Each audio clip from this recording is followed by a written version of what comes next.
Today I'm going to run through the LazySpa operating instructions for the LazySpa control panel to help you familiarise yourself with what the controls are and what they do, which hopefully will give you a better experience. Just before we get right into the control panel instructions though, a word about the RCD unit. The red light is on. That means that the unit is live and that power is running through it to the tub. When the RCD unit loses power, it automatically trips itself internally, so that when you then restore the power to the unit, the red light remains off and power is now not getting to the tub. If the RCD loses its power supply, you must reset the RCD in order to get power back to the tub. Best way would say that that's a safety feature. I say it's a pain in the proverbials, and there really is absolutely no electrical safety reason why that functionality needs to exist. If you take a look at the RCD unit in your consumer unit in your house, you'll find if you have a power cut and then the power comes back on, you'll find that that RCD remains on and the power is therefore restored to the sockets and lights in your house. It doesn't trip itself in the event of a power cut, but it's there, it's what it does, so we have to live with it, and you have to know that you do need to reset it after any kind of power interruption. This video was a request from viewer Victoria Elizabeth. Thank you, Victoria, for this request, and remember, if you have a request, please stick it in the comments. When power is first applied to the unit, it comes on in standby mode. The display comes on in dim mode and displays the internal temperature of the pump unit, which at the moment is 36, but if you've just turned it on fresh, it'll be somewhere close to whatever the ambient temperature is. To turn the unit on, press and hold the power button, and the power button will light up green and the display will come up bright with the temperature. By default, the display shows the internal temperature of the pump unit, which when it's operating will of course also be the water temperature. The display is also used to set some of the other functions. We'll see that as we go around. If the spa is new and you're setting it up for the very first time, or you're setting it up after a period of inactivity, or you've just done a drain and refill, with power applied to the main unit, be sure to press the reset button on the side of the unit. Just a short 1 second press is all it needs, and it will reset the internal programming.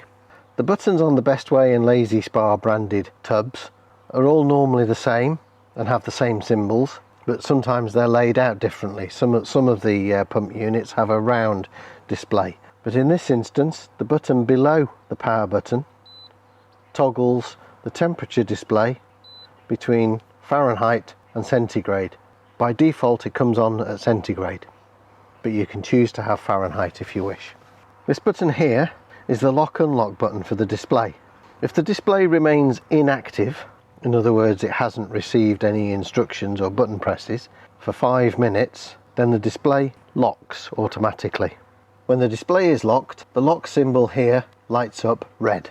To lock and unlock the display, touch your finger on that button for 2 seconds, you'll hear a beep and the display will toggle between lock and unlock. The arrows over this side are used to set the desired water temperature. The display is currently showing the water temperature inside the pump unit. To set the desired temperature, press either button and it will flash the set temperature, and then simply adjust the temperature up or down accordingly. If you press and hold on one of the buttons, it will toggle very fast through the temperature settings, and after a few seconds it goes back to displaying the actual internal temperature of the unit. The selectable set temperature is variable between 40 degrees C at the upper end and 20 degrees C at the lower end. When you first power up the unit after any kind of power cut or for the first time, the default set temperature is 35 degrees C. Once the tub is full of water and the chemicals are set, and perhaps the water temperature is somewhere close to where you want it, but the tub is otherwise idle at rest, you will want to use the circulation pump, which is this button here. Best Way in the instructions call this the filter pump, but I call it circulation. Even if you're not using the tub, you should use the circulation for about 4 hours in each 12-hour period. That helped the chlorine and the other chemicals to evenly mix throughout the water and to do their job properly. It also helps to keep the water temperature even. But other than that, when the tub is idle and not being used, you can choose to turn it off. When you turn it off, it takes a few seconds for the pump unit itself to actually go off. This button at the bottom here, with the little circles, is the air jet operating button. Simply press that button and the air jets come on.